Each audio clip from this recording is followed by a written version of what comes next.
घने जंगल में एक लड़का पहाड़ पर शिकार करने गया था। कई घंटे भटकने के बाद उसे एक अजीब सा दृश्य दिखा। एक नेवला शिकारी के फंदे में बुरी तरीके से फंसा हुआ था। यह सब देख करके लड़के को दया आ गई और उसने सावधानी से फंदा खोल दिया और नेवला आजाद हो गया। और नेवला पलटकर उसकी ओर देखता है। उसकी आंखें चमक रही थी, जैसा ऐसा लग रहा था कि वो धन्यवाद बोल रहा हो। अचानक शिकारी के सामने कई सारे मशरूम थे। लड़का हैरान था, शायद ये नेवले का इनाम हो। वो उन सभी को घर पर लेकर आता है और दादा को बोलता है, दादा ये सब देखो मैं क्या लेकर आया हूँ। पर दादा तो कुछ और ही कर रहे थे। आंगन में एक जानवर की खाल उतारकर जला रहे थे।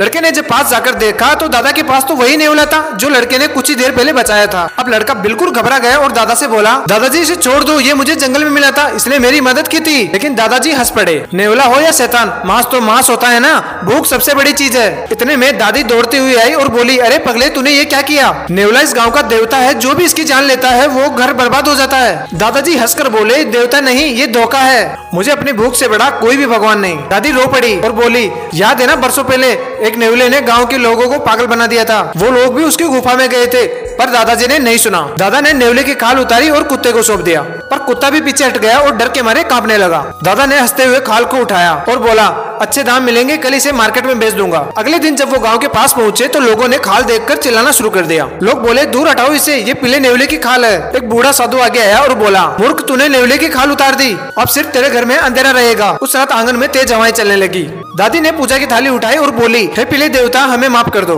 पर तभी दरवाजा अपने आप खुल गया। बाहर देखा तो वही नेवला खड़ा था। उसकी आंखें जल रही थी और हवा में सड़े मांस की गंध आ रही थी। दादा कांपने लगे और उसकी नाक से खून टपकने लगा और कुछ ही पल में वह जमीन पर गिर पड़े। अगली सुबह जब सब जागे तो दादा नहीं रहे और उसके पास वही नेवले की खाल राख बनकर पड़ी रही। दादी ने आकाश की ओर देखा और बोली, नेवला देवता नहीं था, वो प्रकृति की चेतावनी थी। जो लालच में आंखें बंद करता है वो खुद अपनी बर्बादी बुलाता है।